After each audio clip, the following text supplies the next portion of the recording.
Good morning everyone. आज 9 मई है। तो दैनिक जागरण के राष्ट्रीय संस्करण न्यूज़पेपर में आप लोग के लिए पीटी, मेंस और इंटरव्यू और इन कौन कौन से न्यूज़ को कवर किया गया है उस पर हम लोग नज़र डालेंगे, उसका एनालिसिस करेंगे ताकि यूपीएससी और स्टेट पीसीएस एस्पिरेंट के लिए वो महत्वपूर्ण हो। साथ ही साथ जितने भी गवर्नमेंट कम्पिटिटिव एग्जाम आप लोग फिल करते हैं जिसमें पीटी फैक्ट प्रश्न पूछा जाता है उसको भी एक नज़र देखते चलेंगे। आगे बढ़ने से पहले यूट्यूब चैनल को ज़रूर सब्सक्राइब कीजिए, शेयर कीजिए, सपोर्ट कीजिए। बेल आइकन को ज़रूर दबाइएगा ताकि सारे नोटिफिकेशन आप तक सबसे पहले पहुंचे। और कमेंट सेक्शन में महत्वपूर्ण सुझाव के साथ साथ जो भी पीटी फैक्ट प्रश्न पूछे जाते हैं उसका उत्तर देने का प्रयास कीजिएगा। मेंस आंसर राइटिंग का प्रोग्राम चल रहा है तो आप लोग ज्वाइन कर सकते हैं युक्ति आइस को। ऐप डाउनलोड कीजिएगा और वहाँ पर सारी चीज़ें आपको उपलब्ध हो जाएंगी। ऐप आपको गूगल प्ले स्टोर से या तो एप्पल स्टोर से डाउनलोड कर सकते हैं। आगे बढ़ते हैं। देखिए, न्यूज़ बहुत इंपॉर्टेंट आज का है। यह न्यूज़ आपको मेंस में तो काम करेगा ही करेगा, इंटरव्यू में बहुत आपको कवर करने वाला है। इससे प्रश्न आपको इंटरव्यू में प्रश्न पूछे जा सकते हैं जो हाल के आपको इंटरव्यू होने वाले, जैसे बीपीएससी होने वाली है तो उसमें ध्यान रखना है, और भी स्टेट में है तो आप वहाँ पर कवर कर सकते हैं। तो चलिए देखते हैं। देखिए क्या हुआ है कि कर्नाटक की संप्रभुता वाले बयान पर चुनाव आयोग ने कांग्रेस से मांगा जवाब। तो हुआ है घटनाक्रम कुछ ऐसा जिसमें कांग्रेस की पूर्व अध्यक्ष जो थी सोनिया गांधी, उनके द्वारा कुछ ऐसे शब्द बोले गए हैं जिसके आधार पर जो मुख्य विपक्षी पार्टी है भाजपा, उसने चुनाव आयोग को एक पत्र दिया है जिसमें इन पर कार्रवाई करने की बात की गई है। और चीजें आपको जो जनप्रतिनिधि कानून के तहत हवाला देते हुए कांग्रेस पार्टी की मान्यता रद्द कर जाने की बात की गई है। तो क्या यह इतना बड़ा मामला है जिस पर किसी इस लंबे पार्टी को, इतने लंबे समय से जो पार्टी उसको रद्द करने से संबंधी अनुशंसा चुनाव आयोग मान सकता है, या इसके विभिन्न आयाम और भी हम लोग देखेंगे। जैसे इससे संबंधित देखिए, जब भी चुनाव होता है तो एक मुद्दा, आपको एक टॉपिक जरूर कवर किया जाना चाहिए जिसमें जनप्रतिनिधि अधिनियम तो है ही, जिस पर मैंने पहले दफा बहुत बार चर्चा कर चुका हूं। इसके साथ से साथ आचार संहिता, ध्यान रखिएगा, आचार संहिता भी बहुत चुनाव के दौरान चर्चा में होता है। तो यहाँ से भी प्रश्न आपको पूछे जाते हैं इंटरव्यू में, मेंस में, तो आपको इसको कवर करना है। ये टॉपिक कहाँ आएगा, कवर होगा यूपीएससी के जीएस पेपर 2 में आएगा। पारदर्शिता। अब पारदर्शिता कहाँ पर होगा, प्रशासन में पारदर्शिता की बात की जाएगी, लोक प्रशासन में बात की जाएगी, और चुनावी प्रक्रियाओं में पारदर्शिता की बात की जाएगी। तो उस टॉपिक में कवर करेगा। और संवैधानिक निकाय, तो चुनाव आयोग एक संवैधानिक निकाय है तो उससे संबंधित टॉपिक को कवर करेगा। तो चलिए हम लोग बात करते हैं। इससे पहले, आगे बढ़ने से पहले, इसका ही कनेक्टिव न्यूज नीचे दिया गया है संप्रभुता के संदर्भ में, उसको हम लोग देख लेंगे, उसके बाद हम कवर करेंगे। देखिए, ट्वीट ने सोनिया के नाम पर, सोनिया गांधी के नाम पर के साथ संप्रभु का प्रयोग किया गया है। तो ये सब मामले आए थे। देखिए हुआ क्या था, 6 मई, आज 9 है तो 2 दिन पहले ही कांग्रेस के पूर्व अध्यक्ष जो थी सोनिया गांधी ने कर्नाटक के हुबली में एक चुनावी रैली संबोधित करी, जिसमें क्या कहा गया सोनिया गांधी के द्वारा कि संप्रभु शब्द का प्रयोग करते हुए एक ट्वीट अपने आधिकारिक ट्विटर हैंडल से किया गया। देखिए यहाँ 2-3 चीजें सबसे पहले स्पष्ट समझ लेनी चाहिए कि किसी शब्द का सारांश किस हद तक समझा जा रहा है। सबसे पहले इसको समझा जाना बहुत जरूरी है कि हाँ, किसी व्यक्ति विशेष द्वारा किस शब्द में, किस सारांश में उस शब्द का प्रयोग किया गया है, तो उसको समझते हुए आगे कार्रवाई की जा सकती है। तो हम संप्रभु या संप्रभुता संबंधी शब्दों का आकलन करेंगे। और यहाँ पर देखिए 7 मई को पीएम नरेंद्र मोदी के द्वारा कर्नाटक के चुनावी रैली में कहा गया, जो कि कांग्रेस कह रही है कि उसका मतलब है कि वह कर्नाटक को देश से अलग मानती है। तो क्या इस हद तक संप्रभुता शब्द का प्रयोग किया गया था सोनिया गांधी के द्वारा? तो इसकी मंशा समझनी जरूरी है कि किसी शब्द का हम प्रयोग कर रहे हैं, शब्द का प्रयोग कर रहे हैं, उसकी मंशा किस दिशा में है। अगर हम इसको निर्धारित कर लेंगे तो भी तो स्पष्ट कर पाएंगे ना कि हाँ, सोनिया गांधी का संदर्भ इस संदर्भ में था। या संप्रभुता हम समझने का अर्थ यह भी तो लगा सकते हैं ना कि मान लीजिए किसी व्यक्ति विशेष के द्वारा यह बोला जाता है कि हम किसी राज्य की एकता, अखंडता, संप्रभुता की रक्षा करेंगे। तो राज्य का अर्थ दोनों अर्थों में है ना। राज्य का अर्थ देश के अर्थ में भी होता है, राज्यों के अर्थ में भी होता है। तो यहाँ पर यह समझना जरूरी होगा कि संदर्भ क्या रहा है। तो इसी संदर्भ में आप लोगों को मैंने पहले भी कवर किया था क्लास में, जब यूपीएससी सीएससी बैच ले रहा था, उसमें कवर किया था ना कि राज्य की एकता, अखंडता, संप्रभुता संयुक्त रूप से किसके संदर्भ में समझी जानी चाहिए, देश के संदर्भ में, राज्यों के संदर्भ में। क्योंकि देखिए हमारे यहाँ क्या है, हमारे यहाँ राज्यों का संग्रह है, एक समझौता है जिसमें एक सेंट्रल में आपको एक संप्रभुता के संदर्भ में देखने को मिलता है। तो यहाँ पर राज्यों की भी संप्रभुता साथ में जुड़ी हुई है। यहाँ पर यह संदर्भ समझना बहुत जरूरी है। उसके आगे हम इसके अलग पार्ट को हम देखेंगे। हालांकि इसका इंटरप्रिटेशन अलग अलग तरीके से हो सकता है, इन सब चीजों को देखने की जरूरत है। अब हम लोग बात करेंगे संप्रभुता का उल्लेख कहाँ कहाँ हुआ है। तो ध्यान रखिएगा, संप्रभुता का सबसे सरल और मान्य अर्थ होता है किसी परिक्षेत्र के सर्वोच्च अधिकार से। हम सरल शब्दों में अगर बात करें तो संप्रभुता का अर्थ हम क्या करेंगे कि मान लीजिए ए बी सी डी 4 क्षेत्र है, इस पर संप्रभुता का अधिकार किसके, अर्थात सर्वोच्च स्थिति किसके पास है, किसके पास है, उसी से हम संप्रभुता को समझेंगे ना। उसके अलग डायग्राम और भी देखने को मिल जाएंगे, और भी एजेंसियां और भी राज्य के जो आर्टिकल 12 और 36 में जो चर्चा है उसके संदर्भ हम समझ लेंगे राज्य की संप्रभुता किसके दृश्य में देखने को मिल रहा है। तो इसको भी समझने की जरूरत है। तो इसको ही हम लोग चर्चा करेंगे, बात करेंगे कि यहाँ पर संविधान में प्रस्तावना के आरंभ में संप्रभुता का प्रयोग भारतीय गणतंत्र के संदर्भ में किया गया। तो यह समझने की जरूरत है, भारतीय गणतंत्र, गणतंत्र किसकी बात करता है, जनता के समूह की बात करता है, जिसका प्रतिनिधित्व कौन करता है, राष्ट्र का राष्ट्राध्यक्ष अर्थात राष्ट्रपति करता है। तो यहाँ पर संप्रभुता किसकी बात कर रही है, जनता की संप्रभुता की बात कर रही थी। इस अर्थ में भी जन संप्रभुता शब्द स्पष्ट होता है, तो इसे भी आप लोग को ध्यान में रखना है। साथ ही साथ यहाँ पर संप्रभु शब्द भारत और पाकिस्तान के संदर्भ में अलग अलग है। जैसे भारतीय संविधान की बात की जाए तो संविधान के संप्रभु शब्द का प्रयोग भारत के एक पूर्ण स्वाधीन गणराज्य के रूप में परिभाषित करता है। और जो न्यायविद है दुर्गा प्रसाद डी बसु जो है, एक लेख में अपने लेख के अनुसार, उनके लेख के अनुसार 26 जनवरी 1950 को संविधान अंगीकार के साथ ही पूर्ण स्वाधीन बन गया था, सर्व सॉवरेनिटी रेस्ट बन गया।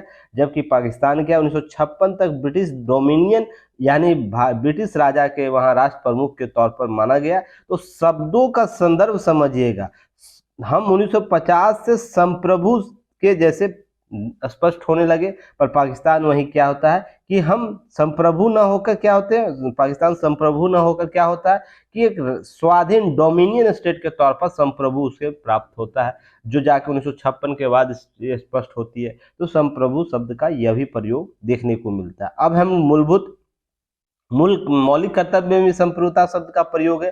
तो देखिएगा इसी शब्द से समझने की जरूरत है कि अनुच्छेद 51(1)(c) जो है, 1(80) अर्थात जो मौलिक अधिकार, मौलिक कर्तव्य से संबंधित है, वहां पर हर नागरिक का दायित्व है कि वह भारत की संप्रभुता, एकता और अखंडता को कायम रखे। प्रधान न्यायाधीश, मुख्यमंत्री, संसद सदस्यों द्वारा ली जाने वाली शपथ में संप्रभुता शब्द का प्रयोग किया गया है। तो संप्रभुता शब्द का प्रयोग इस संदर्भ में भी स्पष्ट हो रहा है। अब यहाँ पर हम बात करेंगे अनुच्छेद 1(1) की भी बात करेंगे, जहां पर मैंने आप लोग क्लास में यूपीएससी बैच की क्लास में, पॉलिटी की क्लास में ये सब चीजें कवर कर चुका हूं। तो आप लोग को पहले से ही पता हो कि संप्रभुता शब्द का प्रयोग किन किन संदर्भों में किया जा रहा है। अब देखिए आर्टिकल 1(a) है, केंद्र और राज्यों के बीच संबंधों की व्याख्या करता है। इसका अर्थ अर्ध संघ यानी क्वासी फेडरल व्यवस्था के संदर्भ में देखने को मिलता है, जहां पर केंद्र और राज्य होते हैं और केंद्र के अधीन शक्तियों में निहित होता है। तो देखिए ध्यान यहाँ रखना यह बात है, संघीय ढांचा को प्रभावित करने वाले मामलों में संविधान अधिकांश हिस्सों में संशोधन करने के लिए राज्यों की सलाह की आवश्यकता नहीं है। राज्यों के यानी राष्ट्र प्रमुख के प्रतिनिधि के तौर पर राज्यपाल की व्यवस्था की गई है। तो यहाँ पर बातें समझने की जरूरत है कि किन संदर्भ में प्रयोग संप्रभुता शब्द का हो रहा है। हर शब्द का अलग अलग मतलब निकलेगा। तो हम इस संदर्भ शब्द के मंशा का प्रयोग, शब्द का प्रयोग जो हुआ है किस मंशा से हो रहा है, किस संदर्भ में हो रहा है, या किस अर्थ के रूप में लिया जा रहा है, यह सबसे इंपॉर्टेंट फैक्टर हो जाएगा चुनाव आयोग के लिए। तो यहाँ पर ध्यान रखने वाली बात है कि चुनाव आयोग इनको किस रूप में लेता है। तो ऊपर हम लोग आते हैं, तो जब भी चुनाव आयोग के सामने ऐसे मामले आएंगे ना चुनाव के दौरान, 1 सेकेंड होल्ड कीजिएगा।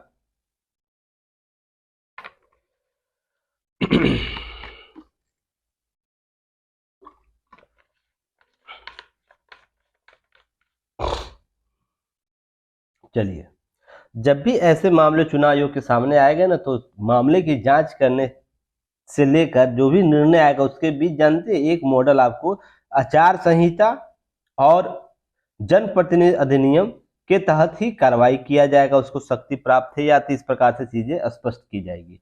तो यहाँ पर हम उस टर्मिनोलॉजी को समझने का प्रयास करेंगे। आचार संहिता क्या है, तो यह आचार संहिता क्यों इतना जरूरी है, कानूनी परिवर्तन क्या है, क्या आचार संहिता जो केवल पार्टियों के एक साझा साझा सहयोग का एक प्रपत्र है, उसे इस हद तक अधिकार दिया गया है कि उसके एवज में चुनाव आयोग या कोई उस पर क्या कर सकता है, कार्रवाई कर सकता है। इसे समझने की जरूरत है।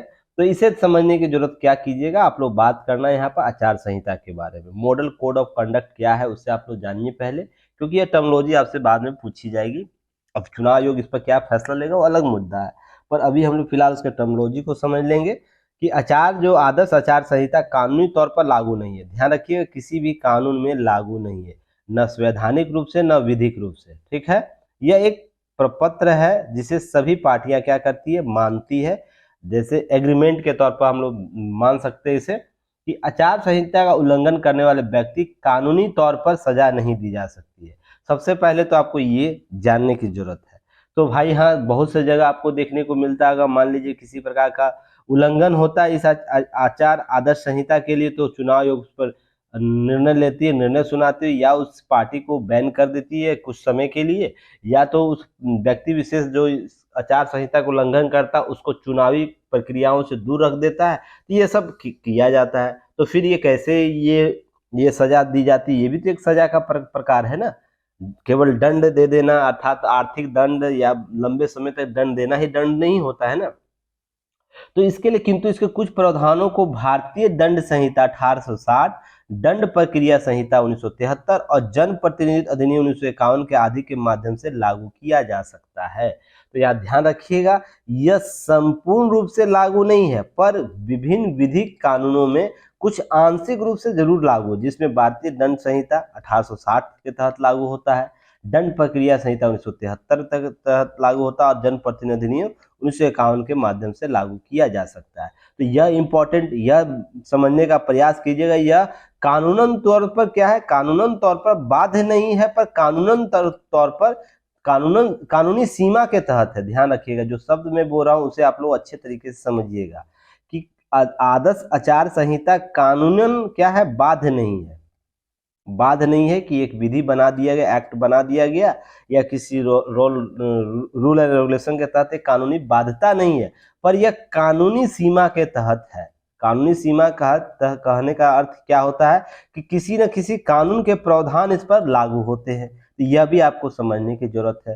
तो 2013 में कार्मिक लोक शिकायत कानून और न्याय संबंधी स्थायी समिति गठित की गई थी, जिसमें यह बात की गई थी कि आदर्श आचार संहिता, जिसे एमसीसी बोलते हैं शॉर्ट फॉर्म में, कि कानूनी रूप से बाध्यकारी बनाने की सिफारिश करते हुए इसे जन प्रतिनिधि अधिनियम 1951 का हिस्सा बनाए जाने की बात की गई थी। पर हालांकि अभी तक ये प्रक्रिया पूरी नहीं की जा सकी है। नोट याद रखिएगा, इसी के संदर्भ में निर्वाचन आयोग या चुनाव आयोग जो स्वयं भी आचार संहिता के कानूनी रूप लागू करने के पक्ष में नहीं है। ऐसा क्यों कारण है भाई, कि इतना बड़ा, इतनी अच्छा एक प्रपोजल है जिसका सभी राजनीतिक पार्टियां इसे अनुसरण करने के लिए एक आदर्श चुनाव को कवर करने के लिए प्रक्रिया अपनाती है। साझा जो साझा आपको ये कह सकते हैं, साझा जो नीतियां हैं जिससे एक बेहतर लोकतंत्र का निर्माण किया जा सकता है, उसके लिए सहमत है, तो फिर इसे सिफारिश कानूनी रूप क्यों नहीं देना चाहती है। तो निर्वाचन आयोग का तर्क है, चुनाव पूरा करने की अवधि में अपेक्षाकृत कम समय होता है। मान लीजिए लोकसभा चुनाव चल रहा है, तो हार्डली कितने 2 से 3 महीना 4 महीना तक होता है। इन 2 से 3-4 महीने में पूरी चुनाव प्रक्रिया को समाप्त करना होता है, अर्थात नोटिफिकेशन से लेकर रिजल्ट तक की प्रक्रिया को पूरी करनी होती है। अगर हम इस कम समय में न्यायिक कार्रवाई के ज्यादा समय लगता है, तो यह अव्यवहारिक तौर पर आदर्श आचार संहिता कानून रूप लागू करना संभव नहीं हो पाएगा। अर्थात यह अवधि बढ़ जाएगी, चुनाव प्रक्रिया की अवधि बढ़ जाएगी। मान लीजिए इसमें एक भी केस हो जाता है ऐसा जो कानूनी तौर पर उसे बाध्यता रख देता है, उसके बाद चुनावी न्यायिक प्रक्रिया में, क्योंकि जब हम कानूनी तौर पर कार्रवाई करेंगे तो क्या होगा कि यह प्रक्रिया न्यायिक व्यवस्था में जाएगा, न्यायिक व्यवस्था में हाई कोर्ट सुप्रीम कोर्ट तक जाएगा और इस पर त्वरित हमको डिसीजन लेना होगा। तो क्या 2 से 3 महीने में पूरी न्यायिक प्रक्रिया को पूरा किया जा सकता है? तो यह चुनाव को कहीं न कहीं अवरोध उत्पन्न कर देगा। इसलिए एक सहमति के तौर पर इसे अपनाया गया है राज्य पार्टियों के द्वारा कि हम कम से कम इस पर हम काम करेंगे। अब क्या है आदर्श आचार संहिता, इसका विकास कैसे और कब से शुरू हुआ, इसे आप लोगों को जानने की जरूरत है। वर्ष 1960 में केरल विधानसभा चुनाव के दौरान इसकी शुरुआत सर्वप्रथम हुई थी। अब जब राज्य प्रशासन था केरल राज्य प्रशासन राजनीतिक दलों और उनके उम्मीदवारों के लिए एक आदर्श आचार संहिता तैयार किया था कि आपको ये पॉइंट मानना है ताकि एक बेहतर चुनाव प्रक्रियाओं को, एक लोकतंत्र बेहतर वातावरण को क्रिएट किया जा सके चुनाव के दौरान और एक आप बेहतर लोकतंत्र का निर्माण कर सके जिसमें सभी के सहभागी हो, जिसमें जितनी जिम्मेवारी जनता की होती है चुनाव के दौरान उतनी ही जिम्मेवारी आपको राजनीतिक दलों और उम्मीदवारों की भी होती है। तो इसको स्पष्ट करने के लिए चुनाव केरल विधानसभा 1960 में यह प्रपोजल लाया गया। अब ध्यान रखिएगा केरल प्रशासन द्वारा तैयार की गई संहिता चुनावी सभाओं, भाषणों, नारों आदि के संबंध में राजनीतिक दलों को निर्देश दिए गए थे। तो यही प्रक्रिया मुख्यतः आचार संहिता में देखने को मिलता है कि सभाओं में भाषण आप किस रूप से दे रहे हैं, चुनावी सभाओं के क्या विषय हैं, साथ ही नारों का संदर्भ किस रूप से है और एक्सेट्रा बहुत सी बातें की जाती है। अब 1962 के लोकसभा चुनाव में चुनाव आयोग के द्वारा सभी मान्यता प्राप्त राजनीतिक दलों और राज्य सरकारों से फीडबैक लेती है, क्या यह संहिता का प्रारूप देती है जिस पर यह कहा जाता है क्या इसे लागू करने की व्यवस्था अपनाई जानी चाहिए या नहीं।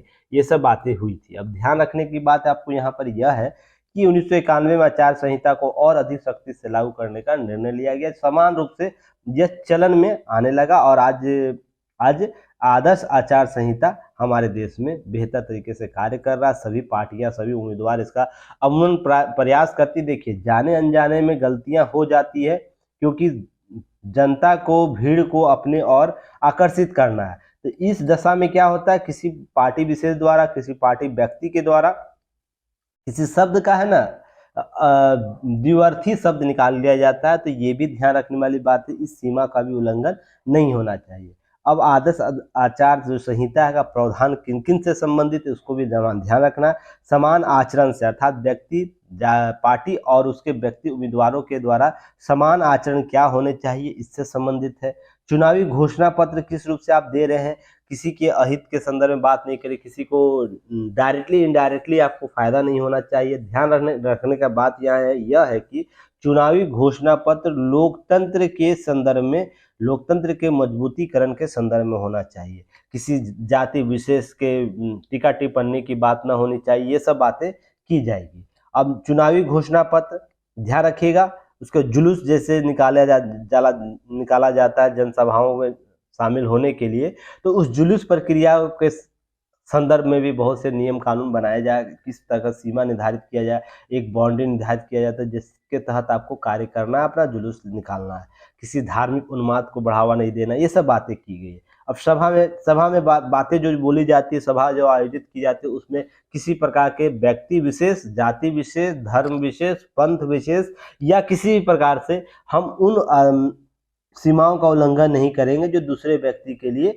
अहित हो, उसके लिए अलाभकारी हो। ध्यान रखिएगा मतदान के दौरान हम आचार संहिता को लागू करते हैं ताकि पार्टी विशेष उम्मीदवार के द्वारा लोकतंत्र को जीवंत बनाए रखे, ये सब कार्य किया जाएगा। अब पोलिंग बूथ में भी इसकी व्यवस्था की जाती है कि पोलिंग बूथ हम क्या करेंगे 200 मीटर 400 मीटर जो वहाँ का प्रबुद्ध जो पर्यवेक्षक हो, ऑब्जर्वर होगा, ये समय और स्थिति देखकर किया जाता है कि उसके पोलिंग बूथ को कैसे हम बेहतर एक आदर्श बूथ बना सके। उसके आधार पर हम सभी पार्टियों, सभी उम्मीदवारों से एक सीमा का, अर्थात सीमा उल्लंघन करने के लिए अपेक्षा करती है, ये उल्लंघन ना उनके द्वारा हो। तो ये सब चीजें की जाती है। पर्यवेक्षक, ऑब्जर्वर जो होते हैं चुनाव आयोग के द्वारा नियुक्त किए जाते हैं, उनके लिए भी आचार आदर्श संहिता आपको दिया जाता है, आदर्श आचार संहिता, ताकि सबका मूल उद्देश्य क्या है, ध्यान रखिएगा, सबका मूल उद्देश्य क्या है, सबका मूल उद्देश्य लोकतंत्र को बेहतर और सुचारू बनाना, ताकि इसका महत्वपूर्ण आयाम जो है क्या है, चुनाव को बेहतर तरीके से करते हुए जनता जिसे चुन के भेज रही उसको सत्ता के लिए अगले सत्ता हस्तांतरण के लिए एक मार्ग प्रशस्त किया जा सके। ये सबसे महत्वपूर्ण मोटो रहता है। तो इसे आप लोग को समझने की जरूरत है। आगे विशेष बात करेंगे जब इस पर जब फैसला आएगा या क्या होता है इस पर, जो भी चुनाव आयोग इस पर निर्णय लेगी उस पर हम विशेष तौर पर चर्चा करेंगे।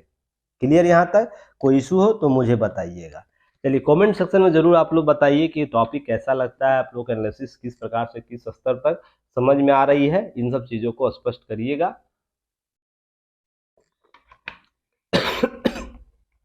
सॉरी,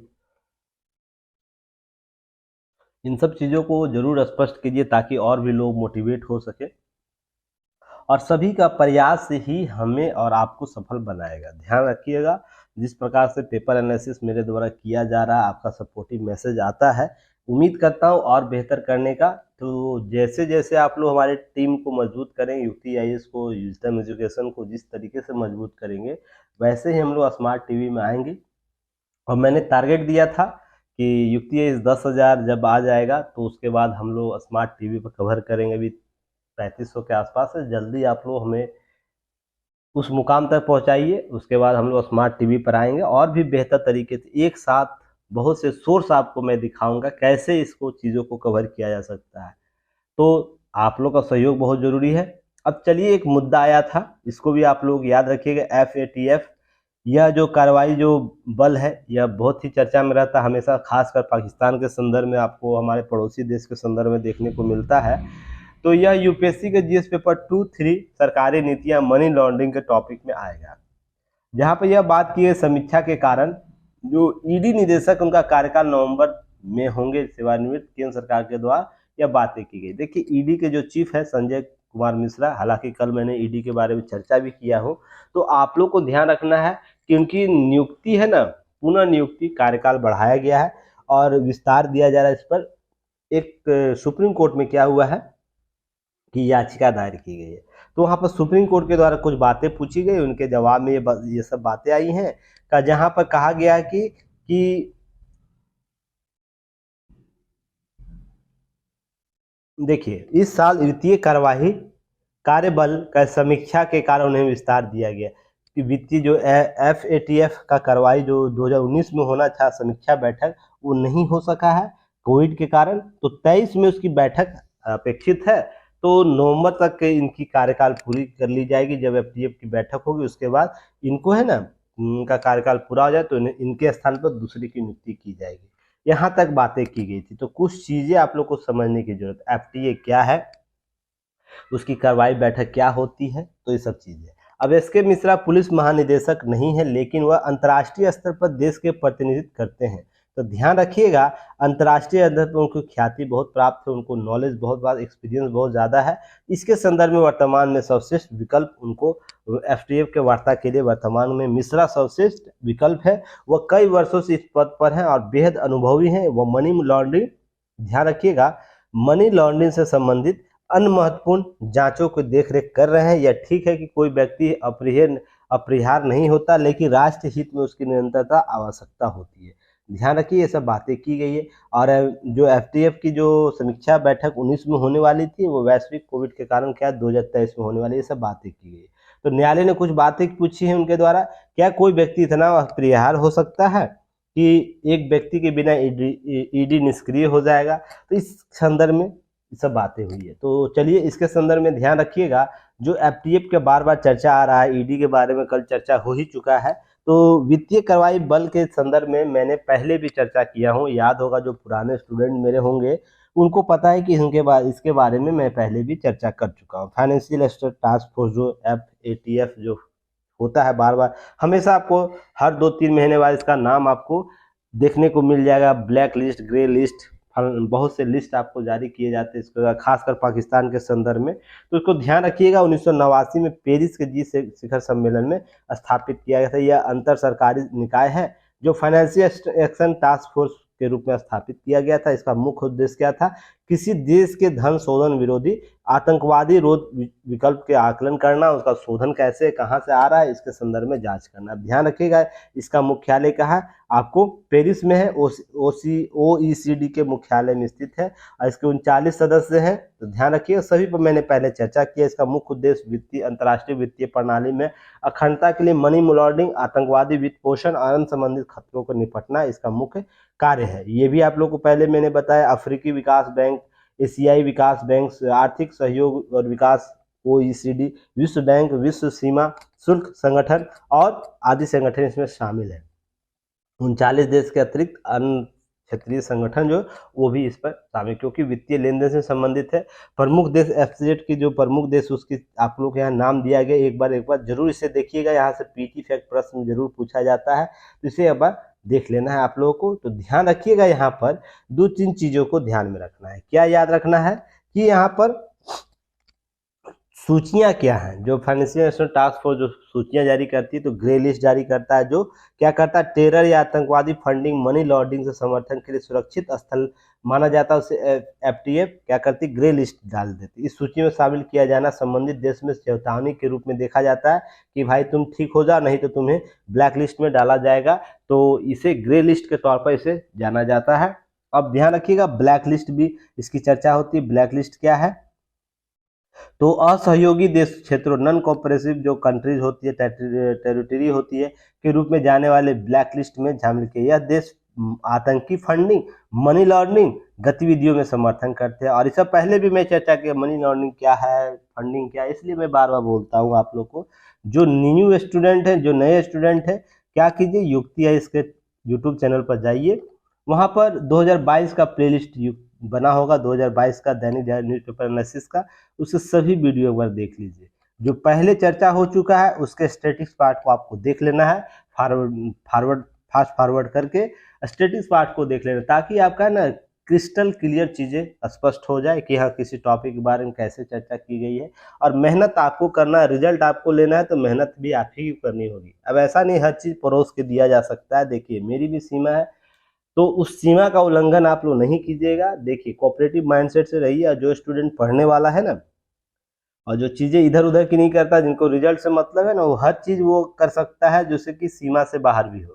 अगर आपको लग रहा है कि ये वीडियो हर दिन का वीडियो 1 घंटा होता, मैं कैसे कवर करूँगा, तो मुझे याद है कुछ स्टूडेंट ऐसे हैं कि रात को भी कवर करते हैं। जब भी मैं हमेशा बोलता हूँ कि दैनिक जागरण न्यूज़पेपर एनालिसिस अगर आप 12 घंटा पढ़ रहे, 10 घंटा पढ़ रहे, टोटल स्टडी कर रहे हैं, उसमें से दैनिक जागरण न्यूज़पेपर एनालिसिस का आपको रखिए 2 से 3 घंटे का टाइम रखिए, जिसको दैनिक जागरण न्यूज़पेपर एनालिसिस में देना, इसके सारे डायग्राम। विश्वास मानिए कि कुछ ही समय के बाद आपका है ना, यह 50 से 60% सिलेबस है ना ऑटोमेटिक कवर कर देगा। यह आंकड़ा और भी, जब मान लीजिए 6 महीने स्टडी कर लीजिएगा दैनिक जागरण न्यूज़पेपर एनालिसिस का, ये 70% तक चला जाएगा। 30% वो सिलेबस बच जाएगा जो नए आयाम के होते हैं, जो कभी दैनिक न्यूज़पेपर में आएगा ही नहीं। जैसे हिस्ट्री के कुछ पार्ट ऐसे होंगे जो कभी नहीं आएंगे, तो उसको वहाँ से कवर करना है, क्लास के संदर्भ में कवर करना है। तो जो स्टूडेंट सीरियस है, जो स्टूडेंट चाहता है मेरा रिजल्ट लेना, तो वो इस पर समय देगा और इसको लगातार करेगा, ये भी बातें हैं। और ध्यान रखिएगा, आपको युक्ति है इसका जो ऐप है, उस पर दैनिक जागरण न्यूज़पेपर एनालिसिस से संबंधित जो पीडीएफ दिया गया है ना, लगभग 158 पीडीएफ अभी अपलोड शायद हो चुका है। उस 158 पीडीएफ में से ऐसा कोई टॉपिक नहीं है जो आपके आने वाले 1 साल 1 ईयर के टॉपिक को कवर नहीं करेगा। 158 पीडीएफ से ही आपका सारा काम हो जाएगा, पर आप लोग करते नहीं हैं। आप लोग सब कुछ परोस कर दे दिया गया है, फिर भी आप लोग नहीं करते। बार बार मैं लिखने को बोलता हूँ, आप लोग लिखते नहीं हैं। समस्या यही उत्पन्न हो जाता है। फिर रिजल्ट आप लोग चाहते हैं कि मेरा रिजल्ट आने, सभी स्टूडेंट चाहते हैं कि रिजल्ट हो, तो भाई रिजल्ट कैसे होगा, यूपीएससी क्यों आपको लेगी। सबसे पहले तो आप ये डिसाइड कीजिए कि यूपीएससी आपका क्यों लेना चाहेगी, आपको, आपके कैंडिडेट, आपके जैसे कैंडिडेट को। पीसीएस क्यों लेना चाहेगी आपके जैसे कैंडिडेट को, जो अध्ययन अध्यापन का न्यूनतम जो मानक है उसको पूरा करना ही नहीं चाहता है। यहाँ तो सर्वश्रेष्ठ का चयन होगा ना, सभी मानकों से सर्वश्रेष्ठ होगा उसका चयन होगा। तो यहाँ पर ये चीज़ सबसे पहले आप डिसाइड कीजिए कि यूपीएससी का डिमांड क्या है, पीसीएस का डिमांड क्या है, और आप सप्लाई क्या कर रहे हैं। अगर इस डिमांड को समझ गए तो आपका चयन जरूर होगा, नहीं समझ पाएंगे जीवन लग जाएगा, फिर भी नहीं हो पाएगा। बहुत से स्टूडेंट देखते हैं 10 वर्षीय योजना में चलते हैं, उनका चयन नहीं हो पाता, रीजन उसके पीछे यही है। और शुरुआती दौर में, अब तो यूट्यूब का दुनिया की हर चीज़ अवेलेबल आपको है, फिर भी आप लोग नहीं कर पाते हैं, तो समस्या कहीं ना कहीं आप में है। मैं खुले तौर पर सभी चीज़ें स्पष्ट करके बोलता हूँ, मैं बहुत दो टूक करने वाली बात करता हूँ, आपको अच्छा लगे या बुरा लगे। अगर मेरे पास 100 स्टूडेंट है, 100 में से 100 का रिजल्ट होगा जो मेहनत करेंगे। अगर 100 में से मेहनत करने वाले 10 होंगे तो 10 ही का रिजल्ट होगा। ध्यान रखिएगा, 90 केवल भीड़ जमा करते हैं, और आप भीड़ की अगर युक्ति इस पर आए हैं, विजडम पाए, तो भीड़ का हिस्सा मत बनिए, क्योंकि लाइफ आपको स्टडी करने का मौका 2 से 3 साल का देता है। नहीं तो उसके बाद क्या होगा, समस्या आपके पास, व्यक्तिगत समस्या उत्पन्न हो जाएगी। फिर उसके बाद आप स्ट्रगल के लाइफ में, स्ट्रगल के सिस्टम में चले जाइएगा, फिर स्ट्रगल कीजिएगा स्वयं से कि आपको जॉब चाहिए, कोई ना कोई एक जॉब चाहिए, तभी तो आप रिस्पॉन्सिबिलिटी घर का ले पाइएगा। और इस जॉब के फेर में आपको फिर स्टडी बेहतर नहीं हो पाएगा, तो फिर जो सपने हैं कभी पूरा नहीं हो पाएंगे, उसी के बीच में आप फंसे रहिएगा। इस जॉब और रिस्पॉन्सिबिलिटी के बीच में फंसे रहिएगा, और जो आपके सपने हैं वो कभी नहीं पूरे हो पाएंगे। इसलिए सपने पूरे करने हैं तो अभी मेहनत कर लीजिए, आपका सिलेक्शन जरूर होगा। इस टॉपिक को आप लोग को देख लेना है, कवर कर लेना है, ठीक है ना। चलिए आगे हम लोग बात करेंगे। कभी कभी आप लोगों को बूस्टर जरूरी है, नहीं तो आप लोग हैं निष्क्रिय प्राणी, मुझे पता है। 2-4 लोग हैं आंसर देते हैं, 2-4 लोग लिख के भेजते हैं, बाकी को जब तक नहीं बोला जाता वो लिखते नहीं है। इसीलिए बार बार मैं एक बातें बोलता हूँ, इसको बुरा नहीं लेना है, इसको है ना थोड़ा सा अपने स्टडी मटेरियल में, स्टडी जो टेक्निक है आप शामिल करना है। और देखिए सिलेक्शन कैसे नहीं होगा, एक बार अगर आपका पीटी निकल जाएगा तो मेंस का मोटिवेशन आ जाएगा, मेंस निकलेगा इंटरव्यू का मोटिवेशन आ जाएगा, इंटरव्यू आए तो फाइनल ही हो जाएगा, बहुत से स्टूडेंटों का तो हो ही जाता है ना। और इतना कराने के बाद अगर नहीं होगा तो फिर समस्या तो कहीं ना कहीं बेसिक्स में है ना, तो चीज़ें समझिएगा। चलिए अब नेक्स्ट टॉपिक है, निष्क्रिय खातों में वापसी का पता लगाकर पैसा लौटाएगी बैंक। यह हाल ही में वित्त मंत्री के निर्मला सीतारमण जी के द्वारा वित्तीय स्थिरता और विकास परिषद की हुई बैठक में लिया गया है कि जो भी पुराने जो खाते हैं वाणिज्यिक बैंकों में, जैसे 10 करोड़ ऐसे खाते हैं जिसमें 35,000 करोड़ की राशि आरबीआई को हस्तांतरित की गई है, जो किसी खाते में, ध्यान रखिएगा, जब किसी खाते में 10 वर्षों तक कोई लेन देन नहीं होता है, न ही किसी उस पर कोई दावा किया जाता है, तो बैंक उस राशि को आरबीआई को ट्रांसफर कर देती है। तो 35,000 ट्रांसफर किया गया, जिसमें इस प्रकार के खातों के लिए जानकारी इकट्ठा की जा रही है, और उसके जो ओरिजिनल धारक है उनको रिटर्न किया जाएगा, या उनके जो बनाया गया होगा जिनको एडमिन, उनको भी किया जाएगा। ध्यान रखिएगा, नॉमिनी जिनको बनाया जाता है उनको भेजा जाएगा, तो ये सब प्रक्रिया अपनाई जाएगी। तो एक नया कॉन्सेप्ट आएगा, तो आने वाले समय में इस पर हम लोग चर्चा करेंगे, जब ये पूरी तरह स्पष्ट हो जाए किस प्रकार से आरबीआई निर्णय लेता है। हाल ही में तिहाड़ में एक जेल अधिकारियों पर क्यों नहीं कार्रवाई, हाईकोर्ट ने जवाब तलब किया है। ध्यान रखिएगा, नई दिल्ली तिहाड़ जेल में एक व्यक्ति का हत्या कर दिया जाता है, वो गैंगस्टर पहले से ही था, टिल्लू ताजपुरिया नाम उसका था, गैंगस्टर टिल्लू ताजपुरिया की हत्या पर न्यायालय ने सवाल उठाया कि अदालत यह नहीं समझ पा रही कि जब पूरी घटना सीसीटीवी कैमरे में दर्ज हो गई, फिर घटना घटित होने के दौरान जेल अधिकारी कोई कार्रवाई क्यों नहीं की। अदालत ने जेल के प्रशासन से पूछा कि घटनास्थल पर बरामद चाकू जेल के अंदर कैसे पहुंचा। तो यहाँ पर सिस्टम 2-3 चीजें ध्यान रखिएगा। जेल में है ना एक अलग कॉन्सेप्ट ही चलता है, जेल में साम्राज्य के तौर पर देखा जाता है, और सबसे गैंगस्टरों के लिए सबसे सुरक्षित जगह जेल ही मानी जाती है, उनके द्वारा ऐसा बोला जाता है, ऐसा समझा जाता है। ध्यान रखिएगा, कुछ लूप होल जरूर हमारे प्रशासन में, जो जेल से साम्राज्य को चलाया जाता है, उसी में देखने को मिलता है, वहाँ गैंगवार देखने को मिलता है, कुछ विरोधी के द्वारा अपने विरोधी को मारा जाता है, ऐसी घटनाएं देखने को मिलती है। तो जेल प्रशासन पर रिस्पॉन्सिबिलिटी बढ़ जाती है कि कैसे हम प्रशासन को बेहतर तरीके से मैनेज करें।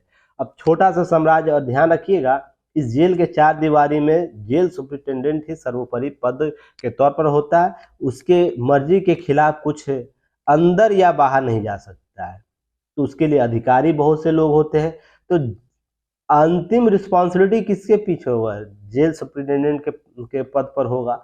तो यह जानना बहुत जरूरी है कि उस व्यक्ति विशेष को मारने के लिए हथियार कैसे प्राप्त हुए, चाकू कैसे प्राप्त हुए, या बहुत से अवैध चीजें प्राप्त होती है जेल में, कैसे होती, बिना मिली भगत तो नहीं हो पाएगी। तो ध्यान रखिएगा, ये सब चीजें आपको ध्यान रखना है, इंटरव्यू में प्रश्न पूछा जाएगा। जैसे आप अगर किसी तिहाड़ जेल के सुपरिटेंडेंट होते हैं, तो आप बेहतर प्रशासन अपनाने के लिए क्या क्या कदम उठाएंगे, ताकि जेल का है ना जेल का जो वातावरण है सही रहे, किसी प्रकार का गैंग वार न हो या जो कैदियों हैं उनका अंतिम जीवन सुरक्षित रखा जा सके, ऐसे लिए कौन कौन से कदम उठाएंगे। तो ध्यान रखिएगा, इन्हीं सभी बिंदुओं पर आपको चर्चा करनी होगी जो इस मुद्दे से उभर कर सामने आता है कि अवैध हथियार वहाँ जाता है, अवैध फोन जाता है, बहुत सी चीज़ें जाती है, तो उस सब पर रोक लगाने का प्रयास है, बेहतर तरीके से प्रबंधन करने की बात की जाएगी। तो ये सब मुद्दे आपसे पूछे जा सकते हैं। या आप सुप्रिटेंडेंट है तो हत्या हो गया है तो इसके बाद आपकी कार्रवाई क्या होगी, तो इसके लिए बहुत सी चीज़ें आपसे पूछी जा सकती है। उम्मीद करता हूँ ये चीज़ें समझ में आ रही होगी।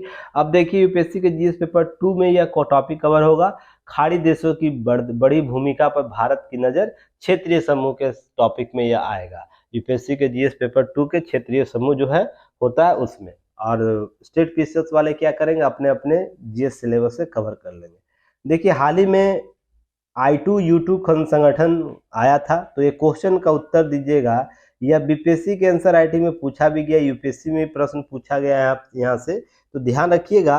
I2 U2 संगठन के संदर्भ में आपको उत्तर देना है।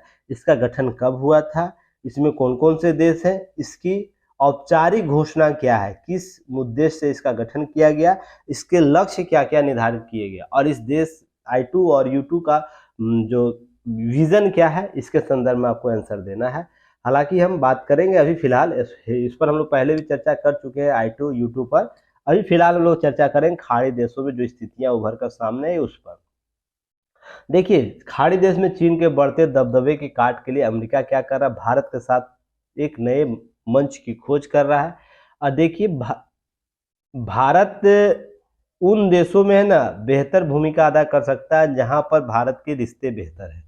तो अरब देशों के साथ भारत के रिश्ते बेहतर है, तो अमेरिका चाहता है कि चीनी प्रतिद्वंदता को समाप्त करने के लिए या कम करने के लिए भारत का उपयोग कर हम इन देशों में थोड़ा सा सेंधमारी कर लें और बेहतर तरीके से कोऑर्डिनेशन बनाएं, और क्या करें कि हम उनके मुद्दे को अपने अंतर्राष्ट्रीय संदर्भ में देखें।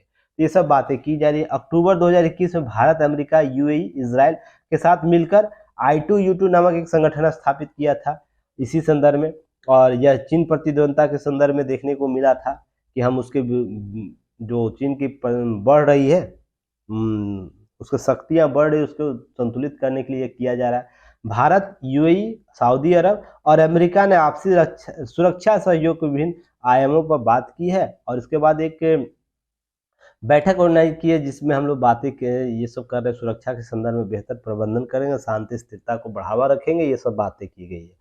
अब यहाँ ध्यान रखिए खाड़ी देशों की सुरक्षा जो क्षेत्र में है, व्यापक सुरक्षा संबंधों को पहली कोई ऐसी बहुराष्ट्रीय बैठक है जिसमें भारत ने हिस्सा लिया है। ध्यान रखिए ये बहुत इंपॉर्टेंट है।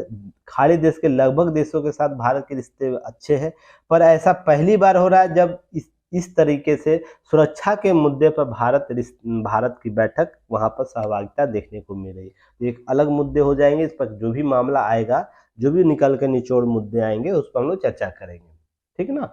अभी फिलहाल इस पर हम लोग चर्चा करें ये कैसे कार्य कर रहा है। सऊदी अरब, यूएई बात करें तो इसके साथ भारत के रिश्ते पिछले एक दशक से और दौरान मुकाबले ज्यादा प्रगाढ़ हुए, मजबूत हुए, देखे होंगे आप लोग।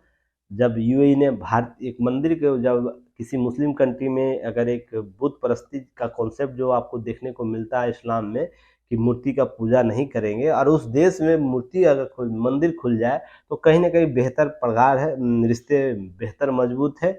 और अरब कंट्री भी क्या कर रही है कि भारतीय संदर्भ में चीज़ों को समझने का प्रयास कर रहे। इस्लाम में कुछ कॉन्सेप्ट चेंज हो रहा है, धीरे धीरे हम समसामयिक तौर पर ना चीज़ों को अपनाने का प्रयास कर रहे हैं। बहुत से लोग जो मुस्लिम लोग हैं हिंदू रीति रिवाज में, हिंदू जो पूजन पद्धति उसमें शामिल हो रहे हैं। हाल ही में एक देख रहे होंगे अरब का एक कोई गायक सिंगर है, मैं नाम उनका भूल रहा हूँ, जाइडन क्या इस तरह का कुछ नाम है, वो है ना पूजा करते हुए दिखे, जिसमें ना बहुत से मुस्लिम कंट्री द्वारा विरोध किया गया, तो उनके द्वारा कुछ बातें बोली गई है, उसको सुनने लायक है। तो यहाँ सांस्कृतिक विरासत बहुत मजबूत हो रहा है, अगले कुछ दशकों में और मजबूत होने का प्रयास किया जा रहा है। तो इन सब मुद्दों को लेकर ध्यान रखिएगा। उसी में सुरक्षा सह तो सांस्कृतिक तौर पर हम मजबूत एकजुटता तो कायम कर लिए, पर सुरक्षा के स्तर पर और भी हमको काम करने की जरूरत है। तो इसी में रणनीतिक साझेदारी के तौर पर भारत का देश माना जाता है। अमेरिका के द्वारा। तो पुराने करीबी दोनों देश पुराने करीबी सहयोगी है, लेकिन चीन के साथ इसके रिश्ते लगातार मजबूत हो रहे हैं, अर्थात अरब कंट्री सऊदी अरब के साथ। तो थोड़ा सा क्या करना है कि चीन के साथ जो स्थितियां बन रही है, तो भारत, अमेरिका और अरब कंट्री क्या कर रहे हैं, एक नए डायलेमा स्थापित करने का प्रयास करें ताकि चीज़ें हम लोग सही कर सकें। यहाँ तक क्लियर? तो यही सब चीज़ें उभर कर सामने आई हैं। अब हम लोग बात करेंगे एयरबस सी 295 में भरी पहली उड़ान, वायुसेना को मिलेगी बड़ी ताकत। यह यूपीएससी के जीएस पेपर 3 प्रौद्योगिकी का स्वदेशीकरण जो टॉपिक है उसमें आएगा। और ध्यान रखिएगा, भारत सरकार हाल के दिनों में इसके संदर्भ में बहुत कार्य कर रही है, जिसमें आयात निर्यात के संदर्भ में चीज़ें स्पष्ट हुई। इस पर बहुत बार चर्चा हम लोग किए हैं। अब यह ध्यान रखिएगा, यह जो स्पेन में उड़ा है एयर सी 295 विमान, तो यह क्यों स्वदेशीकरण के संदर्भ में चीजें स्पष्ट हो रही है। तो देखिए ध्यान रखिएगा, यह इसमें कुल आपको 56 विमान का ऑर्डर है, जिसमें से 10 विमान होंगे स्पेन से डायरेक्ट आएंगे, अर्थात उड़ने वाली स्थिति में आएंगे। बाकी 40 का क्या होगा, भारत के गुड़गांव, भारत के गुजरात के वडोदरा में इसका क्या होगा, मैन्युफैक्चरिंग होगा, यहीं पे असेंबल होगा और इसको भारतीय लोगों के सहयोग से बनाया जाएगा। इसलिए पहली बार ऐसा चीज देखने को मिल रहा है, इस प्रकार से बोइंग विमानों का निर्माण भारत की भूमि पर होगा, जिसकी जो स्पेन में बनाया गया उसका पहला सफलतापूर्वक उड़ान भरा गया, सारे जांच किए गए, यह सही पाया गया। ये सब चीजें उभर कर सामने आए। ध्यान रखिएगा यहाँ पर, इसके लिए देखिए पहली उड़ान पहले ध्यान रखिएगा यहाँ पर, यह पहली उड़ान पहले मेक इन इंडिया एरोस्पेस कार्यक्रम के लिए एक महत्वपूर्ण उपलब्धि है। इससे भारतीय वायुसेना दुनिया में C295 के सबसे बड़े ऑपरेटर के रूप में बन जाएगी, और जहां पर यह ध्यान रखिएगा इसकी क्षमताओं का निर्माण होगा। और ध्यान रखिएगा इसके साथ ही क्या किया गया है कि सैन्य कर्मियों कार्गो की आवाजाही के लिए डिजाइन किया गया है। किसी भी तरह के हवाई पट्टी पर उतरा जा सकता है और हमारे रसद को पहुंचा सकता है सेनाओं के लिए। अब ध्यान रखिएगा, सितंबर 2021 में भारत के एयरबस डिफेंस एंड स्पेस के साथ 56 C295 विमान खरीदने के लिए लगभग 21,000 करोड़ रुपए का सौदा किया गया था।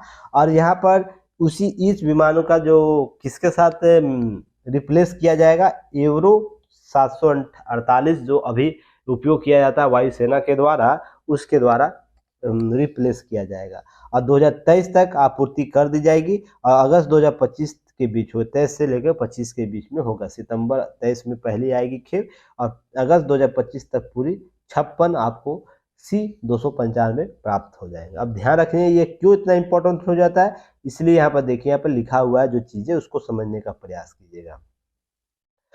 2025 तक सिविल से सप्लाई वे स्थिति में 16 विमान मिलेंगे, अर्थात उड़ने वाली स्थिति में स्पेन से बनकर आएगा 16 विमान। शेष जो 40 विमान है भारत के टाटा एडवांस सिस्टम्स जो है उसके द्वारा गुजरात के वडोदरा में निर्मित या असेंबल किया जाएगा, तो वहीं पर बनाया जाएगा, अर्थात भारत भूमि बनाया जाएगा। तो यह स्वदेशीकरण, हथियारों के स्वदेशीकरण के मार्ग में एक बेहतर प्रबंधन का काम करेगा और हमें एक नए नए कॉन्सेप्ट और भी सीखने को मिलेंगे हम अपने विमान के संदर्भ में। तो ये सब चीज़ें आपको यहाँ से कवर करनी है, ध्यान रखना है।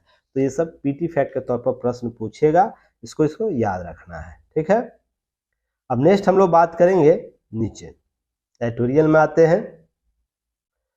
एडिटोरियल से पहले सुप्रीम कोर्ट के आनंद मोहन की रिहाई पर केंद्र सरकार से बिहार सरकार से मांगा जवाब। तो ये थोड़ा सा अंडरलाइन किया हुआ है, तो इसे आप लोग जरूर देख लीजिएगा कि कोर्ट कैसे किसी मामले में जवाब तलब करती है, इसके बारे में किया हुआ है। कुछ विशेष नहीं है, मांग सकती है सुप्रीम कोर्ट, कुछ भी मांग सकती है किसी भी राज्य से, केंद्र से। अब यहाँ परिवार न्यायालय के न्यायाधीश के खिलाफ चलेगा अवमानना का मामला। ऐसा पहली बार हो रहा है जब केस सामने आया है जिसमें अंसदी पर बैठे निर्णय सुनाने वाले जज को ही हाईकोर्ट के समक्ष पेश होना है। जो जज फैसला सुनाए उसी जज को है ना हाईकोर्ट में जाके आपको अपनी बात रखनी है और उस पर समक्ष पेश होना और अपनी बातों को रखते हुए अगर वो गलत होंगे तो अवमानना का केस चलेगा, उनको सजा का प्रावधान दिया जाएगा या ऐसा कुछ घटना हो सकता है, ऐसी बातें हो रही है। अब ध्यान रखिएगा ये इतना इम्पोर्टेंट क्यों है, तो याद रखिएगा कि अवमानना सबके लिए लागू होता है। वो सुप्रीम कोर्ट अगर किसी बारे में निर्देश जारी कर दिया है तो हाई कोर्ट के लिए लागू मानना जो आवश्यक है, डिस्ट्रिक्ट कोर्ट के लिए भी मानना आवश्यक है। अब हाई कोर्ट ने किसी डिसीजन को वैरी कर दिया है तो डिस्ट्रिक्ट कोर्ट के लिए मानना जरूरी है, तो यह नहीं मानेंगे तो अवमानना के केस होंगे। उसी तरह व्यक्ति विशेष के लिए भी होता है, तो व्यक्ति विशेष के संदर्भ में अवमानना का जो केस बनता है, तो आपको यहाँ पर ध्यान रखना है किन चीजों में हो सकता है। सुप्रीम कोर्ट के निर्देशानुसार पत्नी अगर दूसरे शहर में, मान लीजिए ए शहर है, बी शहर है, बी शहर में पत्नी रह रही है, पति ए शहर में रह रहा है, अरे पति यहाँ केस करता है ए शहर में, तो ध्यान रखिए वहाँ परिवार न्यायालय है, तो अर्थात बी शहर में परिवार न्यायालय है, तो प्रकरण वही स्थानांतरित किया जाएगा, अर्थात पति को जाना होगा उस व्यवहार न्यायालय में जहाँ पत्नी रहती है, जहाँ पर वहाँ पर स्थानांतरित करना जाएगा। परंतु यह सुनवाई के दौरान क्या हुआ, परिवार न्यायालय बिलासपुर में अपर प्रधान न्यायाधीश जो श्यामलाल नवरत्न अदालत में ही चलती रही, अर्थात ए शहर में ही चलती रही। तो ध्यान रखिए पत्नी किसी बी शहर में थी और पति ए शहर में था, पर सुप्रीम कोर्ट का गाइडलाइंस यह है कि पत्नी जिस शहर में रहेगी अगर वहां परिवार न्यायालय है तो वहीं पर केस चलेगी, अगर नहीं है तो यहाँ पर चलेगी। पर इस मामले में बी शहर में परिवार न्यायालय था, फिर भी केस कहाँ चल रही है, आपको ए न्यायालय एक शहर अर्थात पति वाले शहर में अर्थात बिलासपुर में। तो ध्यान रखिएगा इसी तरह छत्तीसगढ़ हाई कोर्ट को याचिका दायर करती है और 14 जून को 21 को हाई कोर्ट ने आदेश दिया कि प्रकरण कोरबा स्थानांतरित किया जाए, परंतु परिवार न्यायालय ने बिलासपुर के जज ने हाई कोर्ट के आदेश की अवमानना करते हुए पत्नी को एक्स पार्टी मान लिया गया और क्या किया गया कि पति के पक्ष में डिग्री पारित करते हुए कि एक तरफा तलाक देने की छूट कर दी। अब देखिए हाई कोर्ट ने क्या बोला कि हाँ तुम क्या करो कि परिवार न्यायालय को यह आदेश दिया कि तुम कोरबा ट्रांसफर कर दो, पर जो जज है परिवार न्यायालय के जो जज थे वो क्या करते हैं, नहीं ऐसा करते और अपनी राय दे देते, इस पर अपना टिप्पणी कर देते, निर्णय दे देते। इसी पर महिला जाती है हाई कोर्ट और ये सब बातें होती है, रजिस्ट्रार जनरल को निर्देशित किया जाता है, परिवार न्यायालय को नोटिस जारी किया जाता है, स्पष्टीकरण न्याय। तो आपको यह भी समझना होगा कि अवमानना का जो मामला है ना केवल व्यक्ति विशेष पर लागू नहीं होता है, यह न्यायालय प्रक्रिया, न्यायालय जो संबंध चीजें उस पर भी लागू होता है, जहाँ पर सुप्रीम कोर्ट, हाई कोर्ट और डिस्ट्रिक्ट कोर्ट भी प्रतिबद्ध है। इसे आपको समझने की जरूरत है, अगर कभी प्रश्न पूछे तो आप इसका उत्तर दे सके। चलिए नेक्स्ट हम बात किया जाए, निकाय चुनाव में गंभीरता से लेने का समय है। यूपीएससी के जीएस पेपर 2 शहरी निकाय टॉपिक से आपको यह कवर होगा, तो स्टेट पीसीएस वाले भी अपने अपने जीएस पेपर से इसे देख लेंगे, टैली कर लेंगे। हो क्या रहा है कि चुनाव आयोग जो प्रक्रिया चलती है, लोकसभा विधानसभा के चुनाव, साथ में स्थानीय चुनाव के जो होते हैं, जो 73वां 74वां संविधान संशोधन के तहत लागू किए गए हैं, उसमें 74वां जो संविधान संशोधन है अर्थात शहरी स्थानीय निकाय से उसके चुनाव की बात यहाँ पर की गई है। और ये क्यों इतना इम्पोर्टेंट हो जाता है, हाल ही में हम लोग विश्व के प्रथम जनसंख्या वाले देश बने हैं, हम लोग कुछ वर्षों बाद 50% जनसंख्या शहरों में निवास करेगी, तो शहरों का प्रबंधन बेहतर होना चाहिए, उसके क्रियाकलाप बेहतर होने चाहिए, उसका जो भी 74वां संविधान संशोधन के तहत प्रावधान किए गए वो सशक्त होने चाहिए, ये सब मुद्दे पर बात की गई है। अब पहले ध्यान रखिएगा यहाँ पर बुनियादी ढांचे की बात की जा रही है, हम लोग बेहतर बुनियादी ढांचा विकसित करें तभी तो रहने लायक शहर होगा, नहीं तो क्या होता है कि शहरों में कितना कबाड़ है, कचरा प्रबंधन का समस्या है, आप लोग जानते हैं। हाल ही में आपको मैं एक स्टडी बताता हूँ, केस स्टडी के तौर पर। मैं भी हाल ही में पटना गया था, कुछ दिन पहले ही गया था, तो जिस मोहल्ले में मैं रुका हुआ था वहाँ पर सारी नालियाँ है ना, सारी नालियाँ कबाड़ी गई थी नए नालियाँ बनाने के लिए। पुरानी नालियाँ मान लीजिए इतनी चौड़ी नालियाँ हैं, उसको उसके बगल में आपको एक पतली छोटी सी संकरी नाली अर्थात 12 इंच या 15 इंच का होगा पाइप, उसको डाला गया। अब उस पूरे गली मोहल्ले की जो इस चौड़ी नली से पानी जो जाता था उससे न जाके अब इससे जाएगा। और मैं परसों ही जब पटना से जा रहा था, दिल्ली निकल रहा था, तो आपको ध्यान रखिएगा मैं उसी गली से गया था, उस दोस्त के पास विजिट किया, उसके बाद फिर मैं निकला तो उस गली में मैं देखा कि उस गली में पानी जमा हुआ है। तो सोच के देखिए नीतियां ऐसे ही काम करेगी जब, तो हम दम जो भरते हैं बेहतर शासन की, बेहतर प्रशासन की, बेहतर प्रबंधन की, वो कैसे लागू होगा। जिस इंजीनियर को यह तक नहीं पता है कि शहरों का लगातार दबाव बढ़ रहा है, कचरा प्रबंधन का, जल प्रबंधन का। आपको लोग बढ़ रहे हैं तो क्या होगा, तो अधिक मात्रा में निकलेंगे ना, तो वहाँ नालियाँ जो पहले से चौड़ी है उसको और कम करके आप संकरी बना रहे हैं, तो पानी कैसे निकलेगा बाहर, जो जल अवशिष्ट जल है वो कैसे निकलेगा। इंजीनियर को पूरा सिस्टम को ये तक नहीं पता है। और अभी वो नालियाँ 2 दिन में रुका पटना में, तो ये पूरा भरा था वो नालियाँ, बगल के गली से मैं जा रहा था, तो सोच के देखिए कि वो कैसे मैनेजमेंट करेंगे।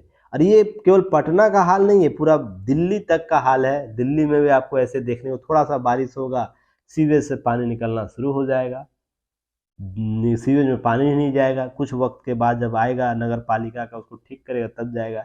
बहुत से ऐसे आपको देखने को मुंबई जैसे शहर में कि जहाँ पर बेहतर प्रबंधन न होने के कारण अधिक बारिश हो जाता है, तुरंत पानी जम जाता है। तो ये क्यों नहीं है, इसको बेहतर प्रबंधन करने की जरूरत है। सी लेवल से हमको हर चीज़ नाप के करनी चाहिए, हाँ कैसे ये ठीक होगा।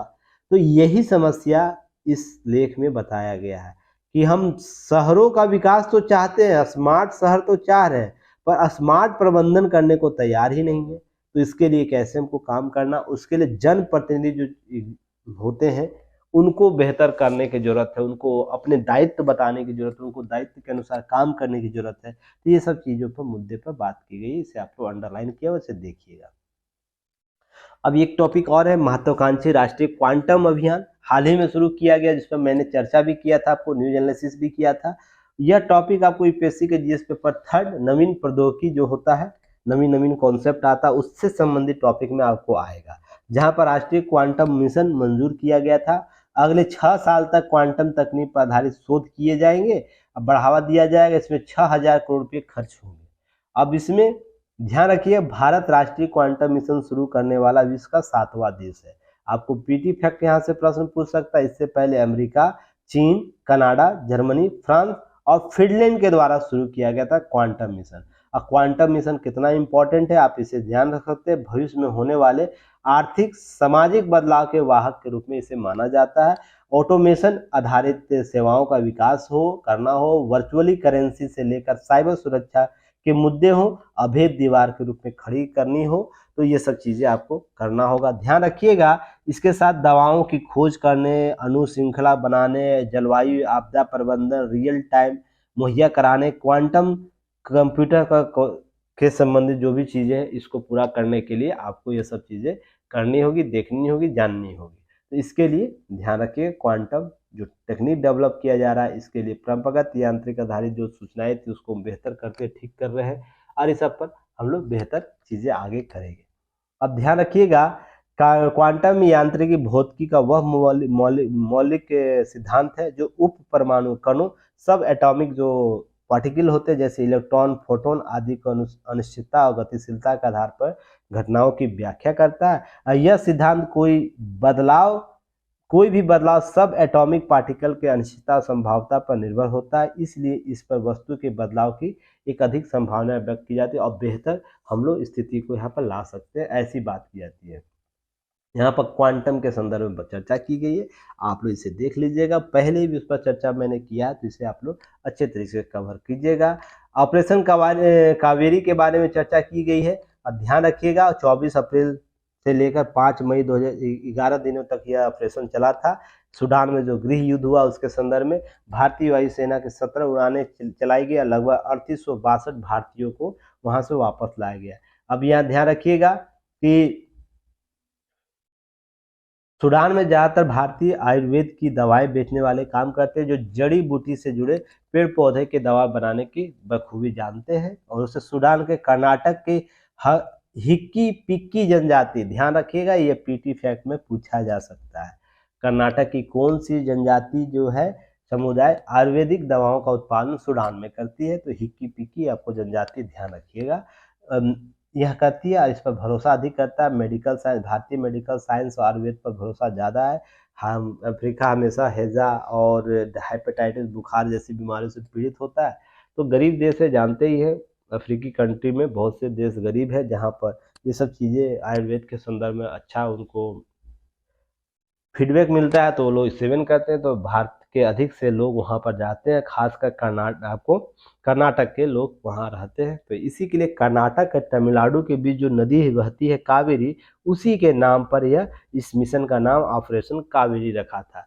आप लोग भी सोचते होंगे कि देश में हमारे कौन कौन से तथ्यों से निकाल कर मिशन को बनाया जाता है। कुछ भौगोलिक स्थिति के आधार पर भी बनी जाती है। अब कर्नाटक के लोग अधिक हैं, तो कर्नाटक के क्षेत्र में जो बहुलता होगा उसी के आधार पर ना निकाला जाएगा। तो ध्यान रखिएगा, कावेरी कर्नाटक तमिलनाडु के क्षेत्र में बहती है, तो उसी के आधार पर इसे ऑपरेशन का नाम कावेरी रखा गया था। चलिए, उम्मीद करता हूँ आप लोग को एनालिसिस बेहतर लगा होगा।